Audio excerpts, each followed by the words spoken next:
Let's bring in the CBC's Megan Fitzpatrick, who is following these developments in Washington. You were listening into that update there. What do we know about this alleged deadly truck ramming? As we heard there, it is intentional. That is the wording from the police chief. And the vehicle believed to have gone around the barricades here.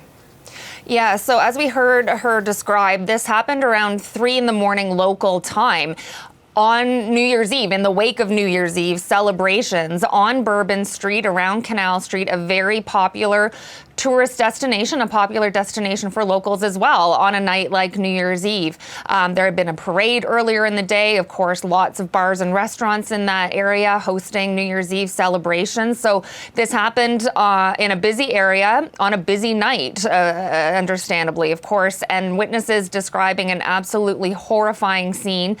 Some witnesses have described seeing a white pickup truck speeding down the street, crashing through a barricade and hitting people in the crowd. And we heard the police chief there saying as well that this truck went around the security barricades that had been set up in that area.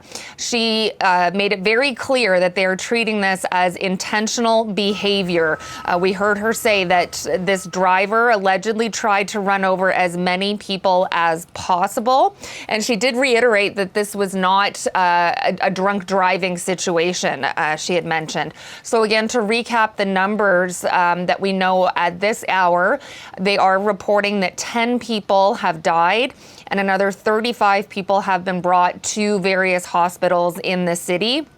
And 2 police officers have been shot. So she described how when the vehicle came to a stop after crashing, she says the driver fired upon police officers who were on the scene and 2 were shot. They are in stable condition, is the latest on those police officers.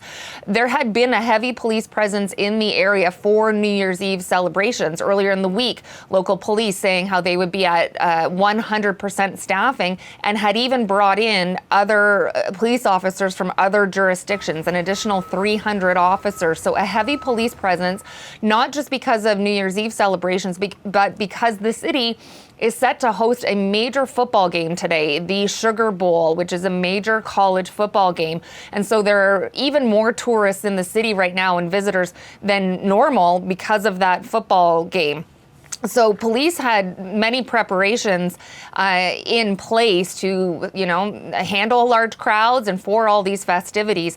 But as the superintendent there, the police superintendent made clear, she says this driver of this truck was intent on causing harm. Take a listen. Last night, we had over 300 officers out here. And because of the intentional mindset of this perpetrator who went around our barricades in order to conduct this, he was hell-bent on creating the carnage and the damage that he did. Now, in terms of the investigation, Marianne, we do know the FBI is involved now and taking over this investigation. And we heard from one of their investigators briefly who mentioned something about finding an improvised explosive device on the scene. And they're currently looking into that, she said, to determine if it is viable. She didn't elaborate much more beyond that in terms of where it was found or any details beyond that. And they didn't give too many details yet on the suspect, on the driver, just saying it was a man, but otherwise not clear if he's in custody or what happened once the vehicle crashed. They are in the very early stages of the investigation. Again, this did just happen a few hours ago local time, and they are saying they will provide more updates throughout the day today.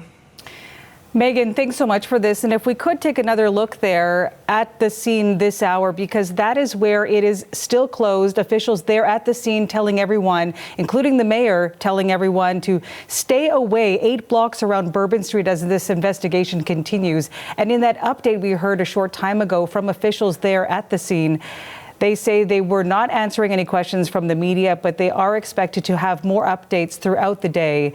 And so we'll stay tuned for that and monitor anything more that comes from this investigation.